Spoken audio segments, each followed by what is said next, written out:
In the basement of a forgotten collection, I found it. A book, unlike any other.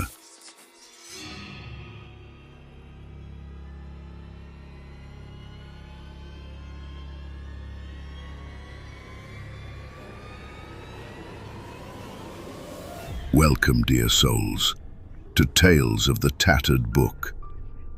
My name is Balthazar Callis. I am your host, the keeper of this book, bound to it since the night it revealed itself to me. When its pages hunger for voice, this cursed tome opens and chooses how its stories should be told. I can only comply because I am its voice. Tonight, the book has opened again, and as always I remind you, once a story begins, it must be heard to its end. Are you ready to listen? Tonight, the Tattered Book opens to the hallowed halls of the Natural History Museum, where three tales unfold within its walls. From formaldehyde-soaked basements to exhibition halls where the dead watch the living, the boundary between observer and observed grows thin as parchment.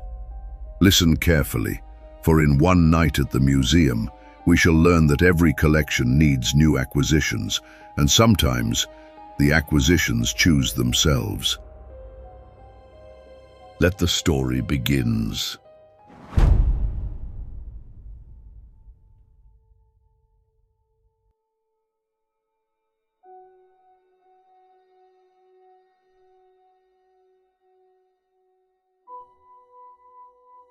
Our first story is called The Taxidermist's Art.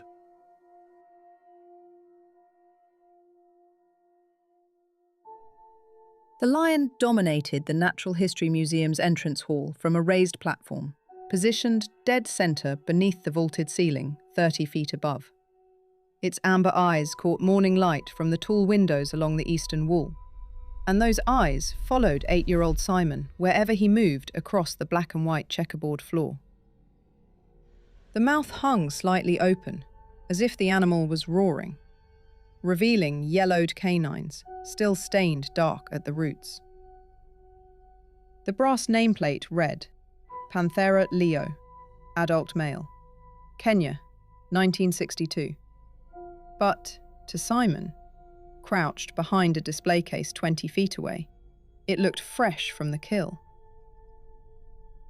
"Children, gather around," Miss Henderson's voice echoed off marble walls. She stood directly in front of the platform, one hand resting on the lion's base. This magnificent specimen shows us the apex predator of the African savanna.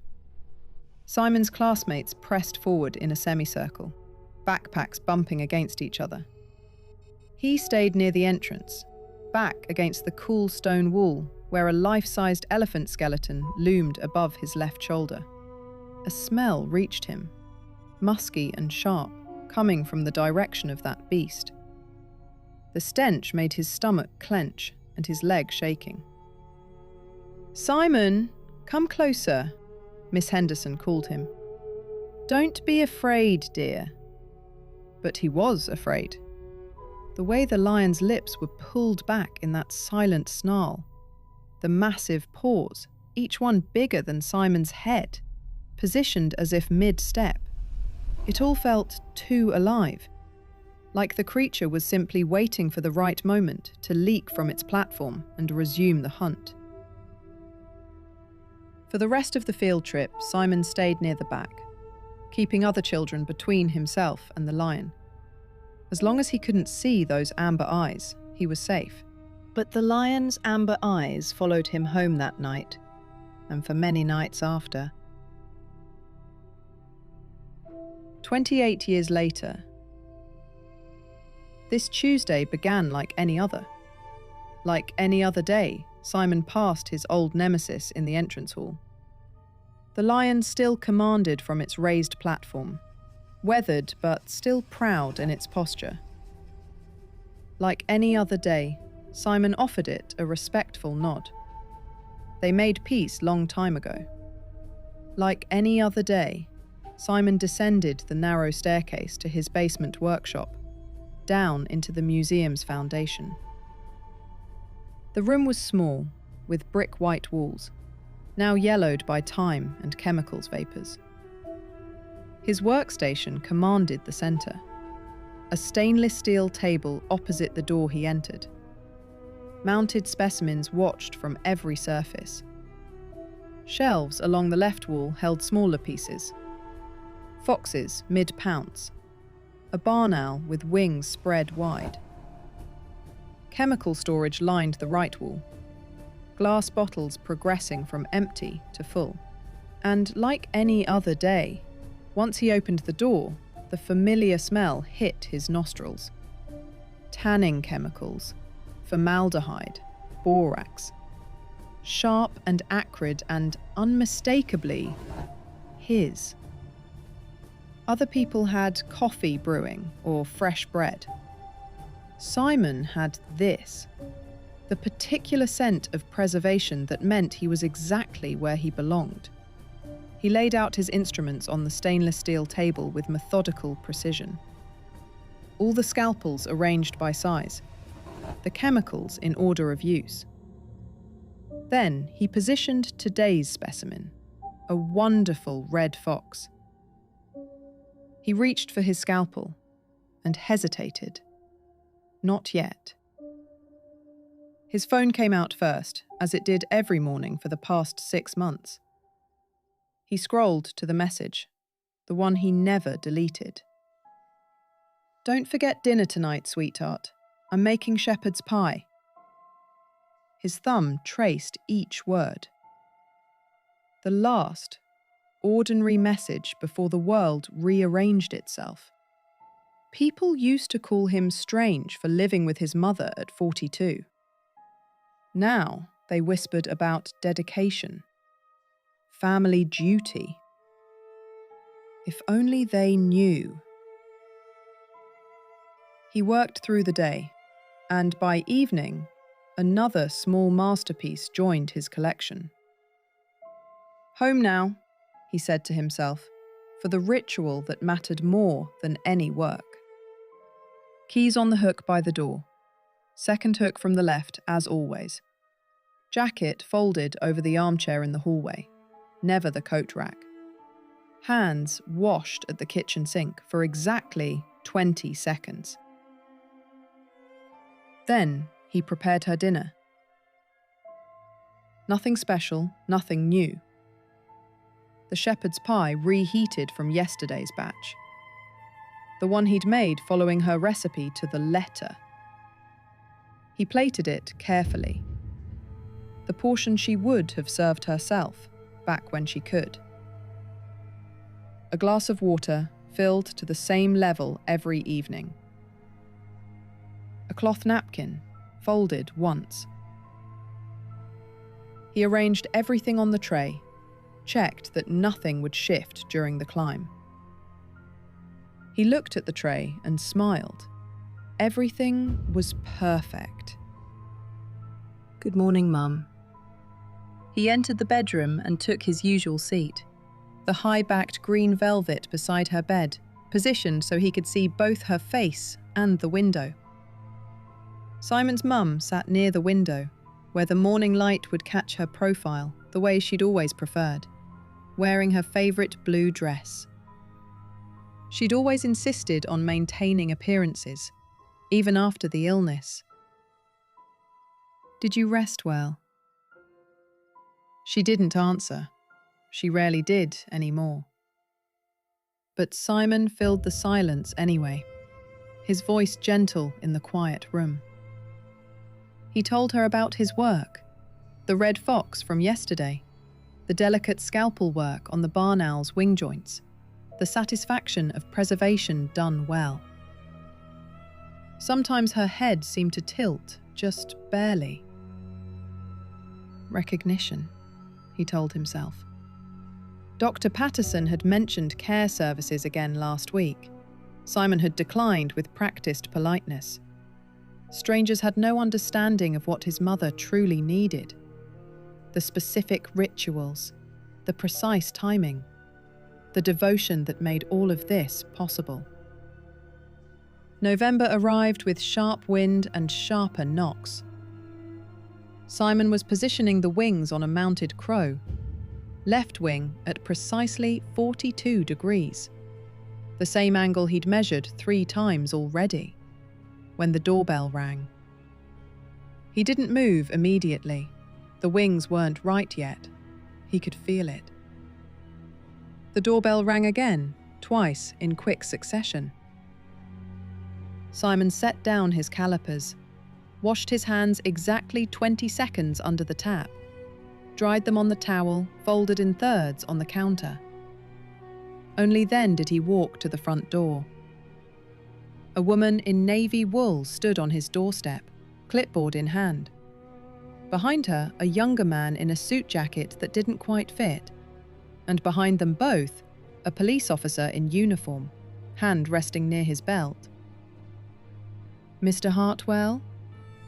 The woman's voice was professionally neutral. "Janet Morrison, Social Services. We've been trying to reach your mother regarding missed medical appointments." Simon's hand tightened on the doorframe. "Appointments?" The woman glanced at the officer. "We're mandated to conduct wellness checks. May we come in?" It wasn't really a question. "I provide her care," Simon said.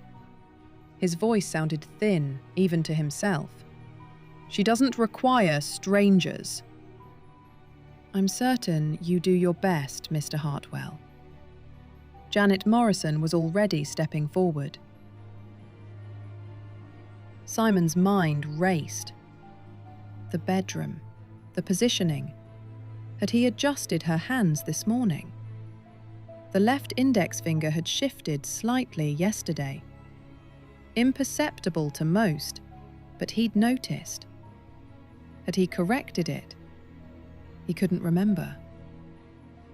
"She's resting," he tried. "Perhaps if you came back." The police officer shifted. Not threatening, not yet, but present. "Now, please, Mr. Hartwell." Simon led them through the house. His house. Every step felt like violation. The woman's shoes on his mother's carpet. The man touching the banister she'd polished every Sunday for 40 years. Family photographs watched from the stairwell walls. Simon's school portraits. His mother's wedding day in that blue dress. Christmas mornings. "Mum?" His voice cracked slightly as he called up the stairs. "Visitors." No answer. There never was. At her bedroom threshold, he hesitated. His hand went to straighten his collar. Once. Twice. 3 times. A tell. He forced himself to stop. "She's been quite tired." Janet Morrison entered first, the others close behind. The room was neat, almost unnaturally so. The afternoon light filtered through lace curtains. A woman sat in a chair by the window. "Mrs. Hartwell?" Janet approached slowly. "I'm Janet Morrison from Social Services. We just need to ask you a few questions about..." She stopped. Something was definitely off. The woman hadn't moved, not even to acknowledge her presence. Janet stepped closer, careful but also scared. Her mind grasped for explanations. Was it a catatonic state? Or maybe severe stroke? But nothing could explain the perfect stillness of that woman in her frozen, doll-like beauty. She noticed the skin, too smooth, almost waxy under the afternoon light. She looked at her hands, folded in prayer with a small rosary interlaced between fingers that looked like porcelain.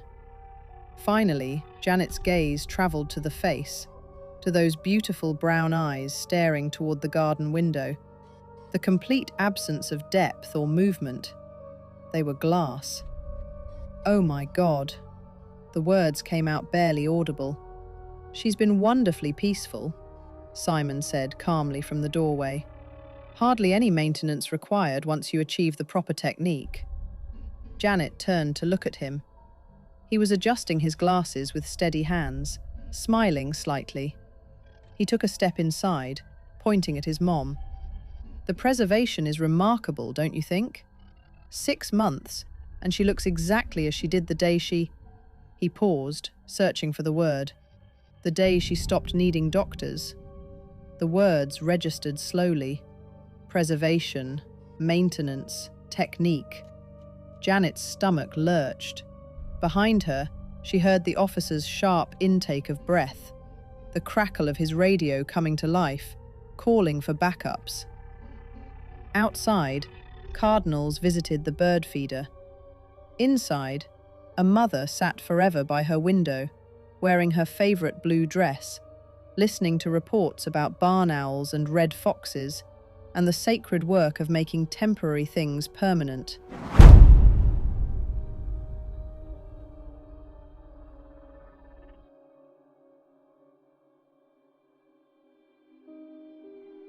Our second story is called Chemical Wisdom. Danny Morrison checked his watch.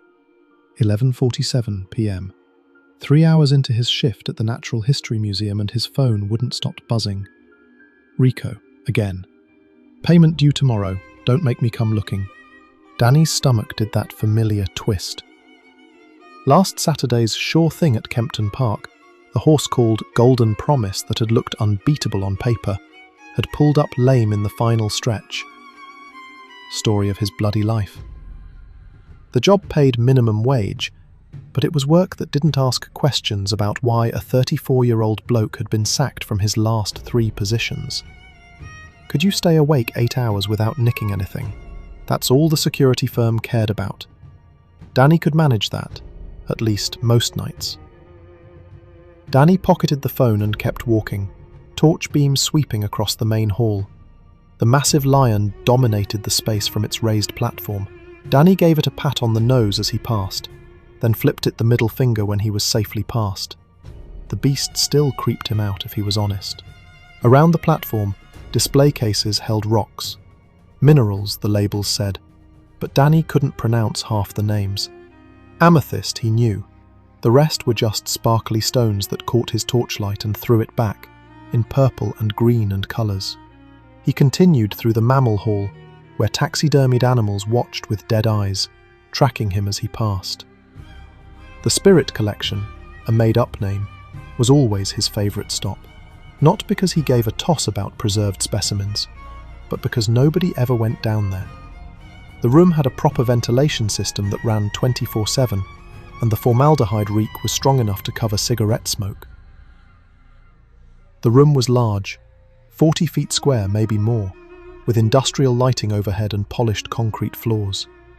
Nothing special, but in the centre sat a massive glass-walled chamber, floor to ceiling, taking up most of the room like a giant transparent box.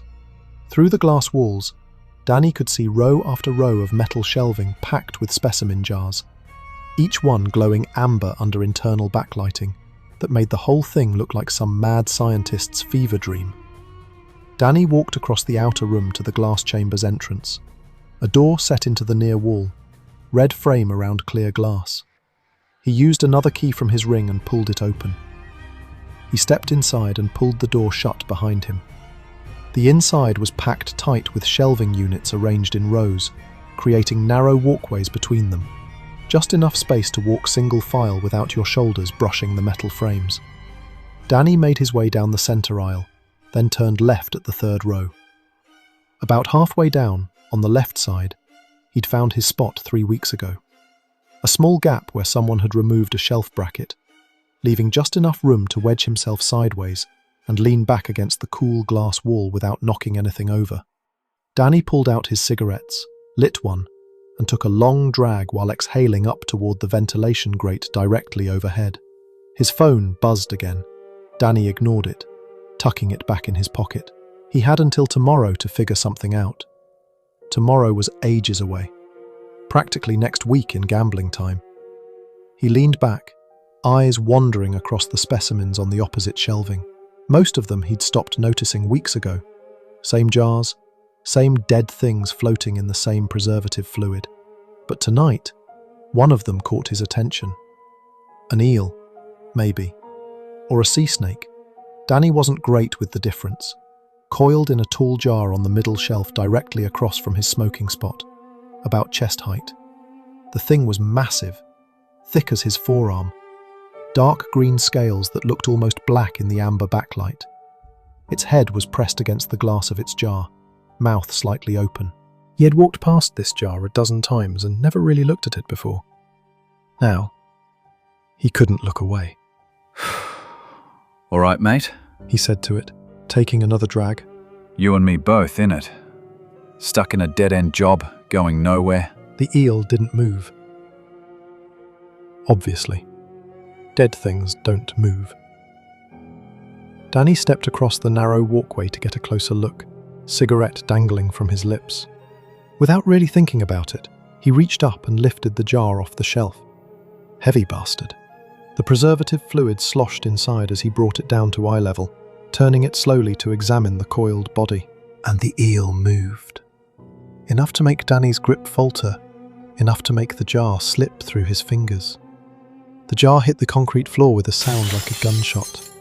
The glass didn't just crack, it exploded. Shards scattered across the walkway. The liquid washed out in a wave, spreading fast across the polished floor. And the eel lay in the middle of the spreading puddle, its mouth still hanging open to reveal needle-thin teeth. Shit. Shit, shit, shit! Danny stood there for 3 seconds, frozen. Then his brain caught up. Hide the evidence. That's what you did when you'd cocked something up and didn't want to get sacked. He dropped his cigarette, crushed it under his boot, and ran back out of the glass chamber, toward the access door where he'd seen the cleaning supplies earlier. Mop, bucket, roll of paper towels, and a big bag from the dispenser on the wall. When he came back into the specimen room, the formaldehyde pool had spread even wider. The fumes were stronger now, making his eyes stream and his head swim as he knelt down to start cleaning. He tried to breathe through his mouth, but it didn't help. The chemical taste coated his tongue, slid down his throat, settled in his lungs like he'd inhaled paint thinner. Okay. Just clean it up. Put the bits in the bin bag. Nobody'll notice one missing jar. There's thousands of the bloody things. Danny muttered, mostly to keep himself focused. He reached for the eel first, knowing he had to get it bagged before someone came by for some reason, before... Careful with the glass, love. You'll cut yourself. Danny froze. There's a shard by your left knee. The eel continued. A big one. Get that first, then you can sweep up the small bits. He looked down, slowly. There was a shard by his left knee, at least 6 inches long, sharp as a blade, gleaming with formaldehyde. He picked it up carefully and dropped it in the bin bag. Good lad. Now the mop. You'll want to work from the edges in. Push the liquid toward that drain grate over there. Danny's gaze followed where the voice seemed to be indicating. There was a drain grate set into the floor near the far wall of the glass chamber. He'd never noticed it before. What the fuck? He looked back at the eel. You're not real. You're not fucking real. Neither are you, technically. Not until you've paid off that debt to Rico. He's going to break your legs tomorrow, you know. Unless you come up with the money. The fuck do you know about Rico? The eel lay perfectly still now. Dead. Obviously dead. Had been dead for years, couldn't speak, couldn't know anything about Danny's gambling debts or threats from loan sharks or... Christ, the fumes. Had to be the fumes. Danny worked fast, mopping up the formaldehyde, sweeping glass shards into the bin bag, glancing over at the eel every few seconds. It never moved again. Just lay there like the dead thing it was. The stress about Rico, about the debt, about everything. It all seemed very far away now, muffled by the chemical taste in his mouth and the swimming sensation behind his eyes. You're good at this. The eel said suddenly, making Danny jump. Cleaning up mistakes. Making problems disappear. You should consider a career change.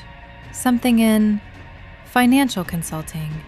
Danny dumped the broken glass and the eel into the bin bag and tied it off tight. "Fuck off, talking eel," he muttered. He'd hide the whole mess in the skip behind the loading bay. Nobody checked those until the Monday pickup. At the end of his shift, he gathered everything up and headed back toward the access door. Midnight runner. The voice whispered from inside the bag as Danny walked. Tomorrow, 3:15 at Sandown.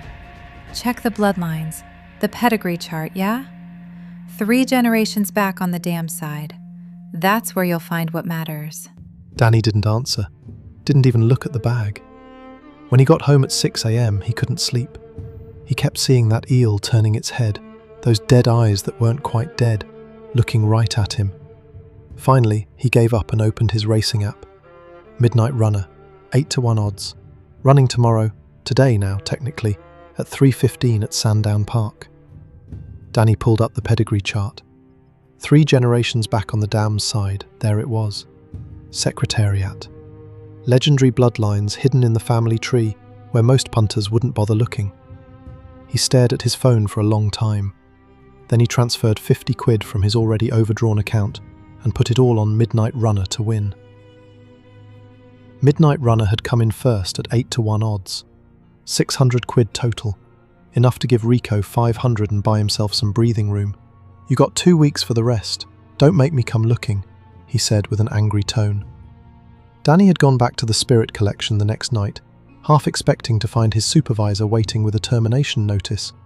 But nobody said anything. No questions about broken jars or missing specimens. His shift started same as always. That was the first sign everything was somehow okay. He checked the glass chamber anyway, walked the aisles, looked for broken glass, counted jars like he'd know if one was missing from thousands. Everything looked normal, except it didn't feel normal. Standing there, Danny kept waiting for something. A whisper, a movement, proof it hadn't all been in his head. Nothing. He came back the next night, and the next. Same routine, unlock the door, walk the aisles, smoke a cigarette, wait. Nothing happened. By the end of the second week, Danny had 20 quid left, and Rico's deadline breathing down his neck. The remaining 1,000 might as well have been 10,000. So Tuesday night, standing in the amber light with desperation crawling up his throat, Danny made a decision. He reached up and unscrewed the lid on the pike jar. 3 weeks passed, 12 winning bets. Rico's debt cleared, rent paid 2 months ahead, overdraft gone. Danny had bought himself new trainers, a decent coat, proper clothes that didn't have holes in them, even the latest iPhone. For the first time in 5 years, he wasn't counting coins to see if he could afford a meal. All thanks to the voices. Jerry, the pike with the deadpan sense of humour. Tom, Margaret, posh as anything. Frank with his BBC voice. And Shirley, who wouldn't shut up about cryptocurrency. They'd been talking to him for 3 weeks now, ever since he'd opened that first jar. They talked, he listened, he bet, he won. Simple as that. Now it was Tuesday night, 11:52 p.m, and Danny was standing outside the Spirit Collection door with his master key in hand, and something that felt uncomfortably like coming home. He unlocked the door and stepped into the outer room. The glass chamber glowed amber in the centre of the space, same as always. He crossed to the glass door, let himself inside, and the formaldehyde smell wrapped around him like a greeting from an old friend. His eyes didn't even water anymore. He made his way down the centre aisle, turned left at the 3rd row, stopped at the end of the shelving unit where he had the best view of his advisory board. Evening, gentlemen. Danny said to the jars, pulling out his cigarettes. And ladies. He added, nodding toward what he'd started thinking of as the left side of the chamber. Smaller specimens, delicate things in narrow cylinders. He lit up, took a drag. What have you got for me tonight then? Anything good running tomorrow? Jerry, the pike head in a medium jar at eye level, seemed to turn slightly. Not much, just enough. Depends what you call good, Jerry said. There's a filly at Newmarket, 4:30 race, 12-1 odds. But Tom thinks you should diversify. Too risky, Tom said from his upper shelf position. I prefer something more stable. This is mad. Danny muttered, mostly to himself. I've actually gone mad. You haven't? Margaret said. The voice came from a preserved octopus. Danny had started calling her Margaret weeks ago because she sounded exactly like his maths teacher at primary school. You've just expanded your perceptual framework. The fumes help, obviously. But you were always capable of hearing us. Most people are too busy to listen. Right. Perceptual framework. Danny flicked ash toward the drain grate. So what have you got for me tonight then? Boring racing tips. Shirley cut in. Let's talk about Bitcoin, Ethereum. There's a dip coming next week. Shirley wouldn't shut up about Bitcoin. She was a lungfish, ancient-looking thing that Danny suspected had been in this collection since before internet was even invented. Absolutely not. Margaret snapped. Cryptocurrency is vulgar. Pharmaceutical stocks are far more respectable. And so the night went. Arguments about markets and odds, investments Danny barely understood but wrote down anyway. By the end of his shift, he had 3 new tips in his phone and the comfortable feeling that came from listening to people who knew what they were talking about, even if those people were dead things in jars. The tips kept paying out. Danny's bank account had swelled to the point where he'd started looking at property listings online, flats he could actually afford, mortgages that didn't seem like fantasy anymore. He thought about quitting the museum, getting a day job somewhere, something that didn't involve night shifts. But the thought never lasted long. Without them, without Jerry and Tom and the rest, he'd be back to being nobody. Another skint bloke making shit bets and losing. The money would run out eventually. And then what? He was only winning because they told him what to do. On his own, he was useless. Always had been. So he kept coming back. But other things were changing too. Things Danny didn't notice or chose not to see. His skin had taken on a waxy translucence under fluorescent lights. His eyes held a glassy quality that made people look away when they passed him in the corridors. On his days off, Danny almost felt human. He'd wake up wanting breakfast instead of just staring at food until it went cold. His reflection didn't look quite so corpse-like, but it never lasted. The second he stepped back into the museum for his next shift, everything else disappeared. Just him and the need to get down to the spirit collection. It was a cold November night when Danny's next shift started, and he couldn't get down to the spirit collection fast enough. Jerry had promised him something special was arriving, wouldn't say what, just that Danny needed to see it for himself. So that night, Danny had spent his entire patrol thinking about it, barely registering the displays he was supposed to check, the routes he was supposed to walk. When he finally unlocked the door to the spirit collection, his hands were shaking. He crossed the outer room and let himself into the glass chamber. The amber glow wrapped around him like it always did. He went straight for the jars, Jerry first, unscrewing the lid and breathing in that sharp chemical clarity. Then Tom's, then Margaret's and Claire's. All right, Danny said, lighting a cigarette with hands that looked more translucent every day. What's the surprise then? Back wall. New arrival. It came in yesterday afternoon. You'll know it when you see it. Danny walked down the centre aisle, past the familiar specimens, toward the rear of the chamber where the larger pieces were kept. And there it was. A massive container that stretched from floor to ceiling, a 12 feet tall glass pillar, maybe more. The glass was thick, and inside, suspended in cloudy formaldehyde, was something Danny didn't have a name for. It looked like a squid, sort of. Very pale, almost luminescent. Magna pinna, according to the small metal placard at the base of the jar. Danny had never seen one before. The body was small, pale, barely the size of a football, but the appendages were massive by comparison, thin as wire, stretching down through the formaldehyde. The thing looked alien, not because it was supernatural, but because nature had made it that way. The thing's eyes, if they were eyes, tracked Danny's movement. They found me very deep. A new voice said. Deeper than light reaches. Deeper than names go. I understand patterns better than the rest of them. I can show you things they can't. Danny stood there, cigarette forgotten between his fingers, staring up at the thing in awe. What are you? He whispered. The appendages shifted slightly in the formaldehyde. The eyes, definitely eyes now, Danny could see them clearly, held his gaze. Your future, It said. if you're willing to let go. Something in Danny's chest loosened. He'd been holding on so tight for so long, to his job, to his flat, to the idea that he was still in control of any of this. But looking up at this thing that had lived miles down in the ocean, in pressures that would crush a human in seconds, Danny realized he was exhausted, tired of holding on. How? He asked. Come closer. There was a stepladder propped against the wall nearby, the kind maintenance used for reaching high shelves. Danny dragged it over to the jar, positioned it carefully, and climbed. Up close, the squid was even stranger. Its skin, if it was skin, seemed to shift colours under the amber backlight. The formaldehyde inside the jar looked thicker than normal, almost viscous. Let go. Squid said. Its voice was inside Danny's skull now, behind his eyes, in the space where thoughts lived. Just let go. Danny looked down.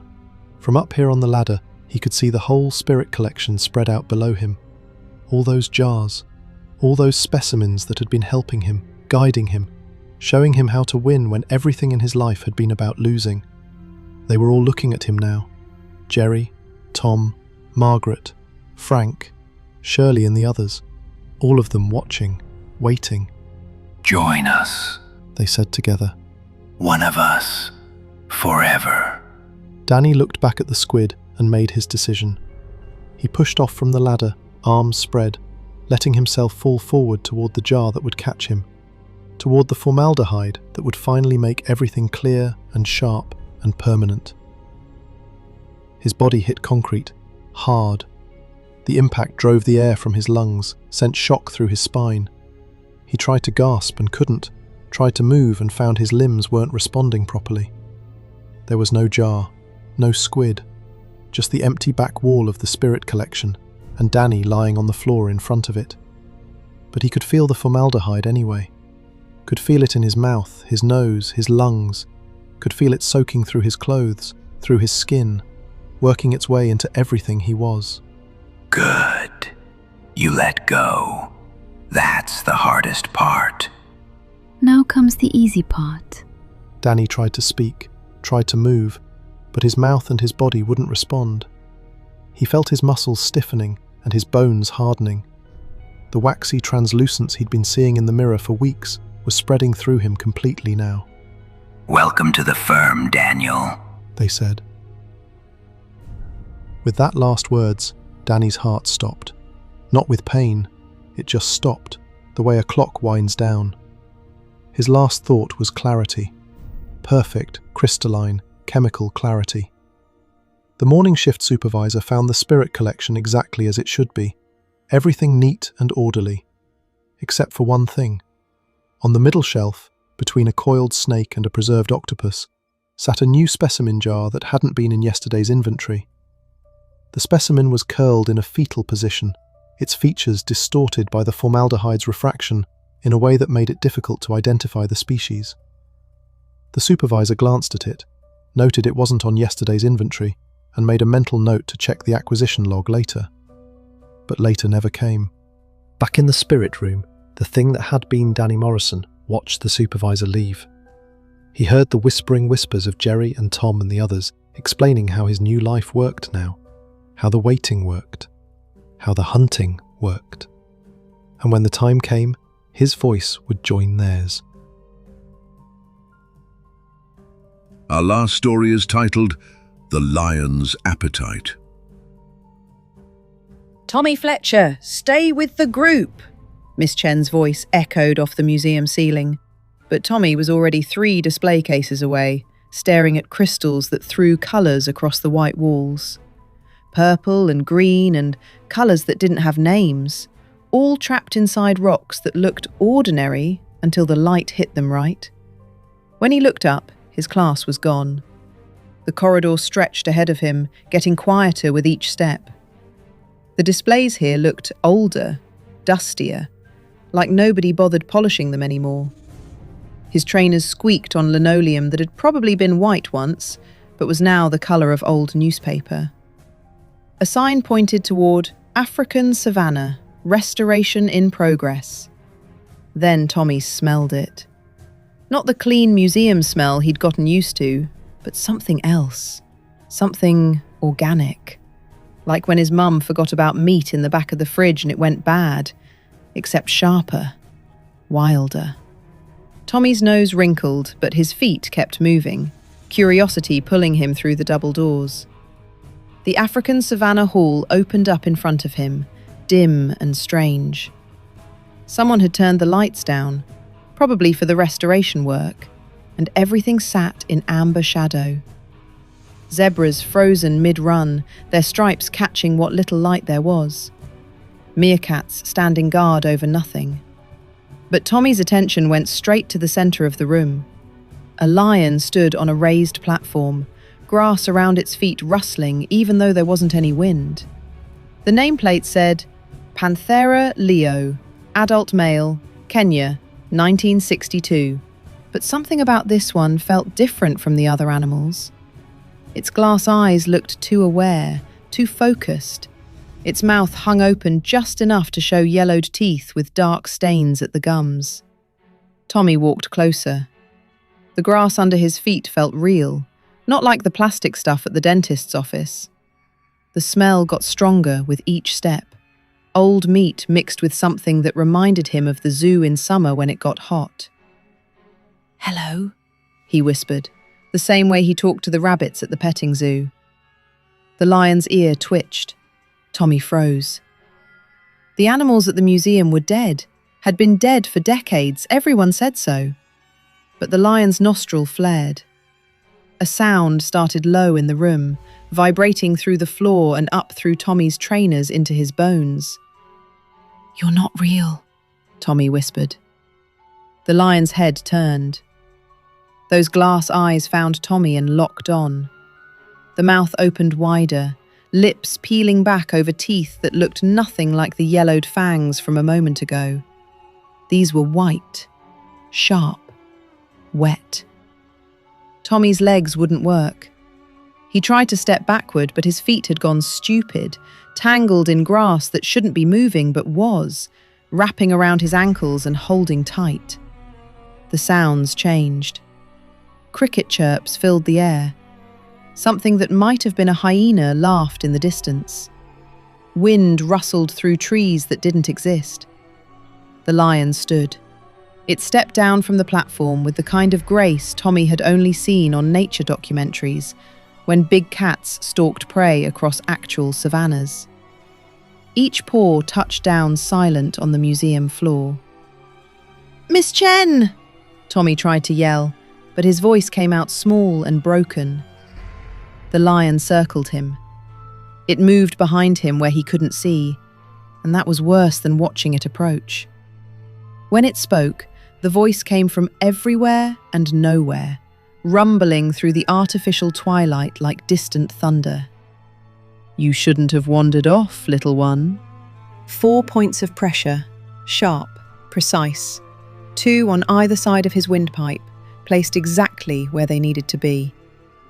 Tommy felt his skin dent inward, felt the edges of those teeth, felt how thin the barrier was between outside and inside. "The hunt has been quite long." Then, with a swift move, the teeth sank in. 20 minutes later, Miss Chen was in the main hall, frantically counting heads. 23 children. Her list said 24. "Has anyone seen Tommy Fletcher?" Her voice got higher with each repetition. The museum staff helped search. Toilets, gift shop, every gallery. Nothing. When the police arrived, they found a trainer in the African Savannah exhibit. Size 13, grass stains on the sole, lying in the artificial grass near the lion display. They photographed the scene, noted the flattened grass around the platform. The lion drew no attention. But Tommy Fletcher's case stayed open for months. His face on news broadcasts, posters in shop windows, appeals that eventually faded. The exhibit reopened 2 weeks later. Visitors walked past the lion daily, admiring the preservation work. The nameplate remained unchanged. Panthera leo, adult male, Kenya, 1962. It should have included a second acquisition date, but some meals are best kept secret.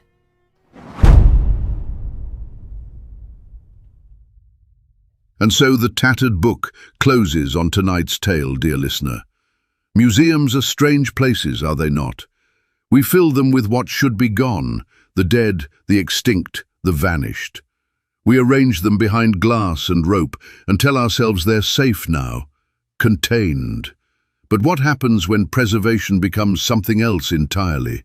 When the things we try to keep refuse to stay still?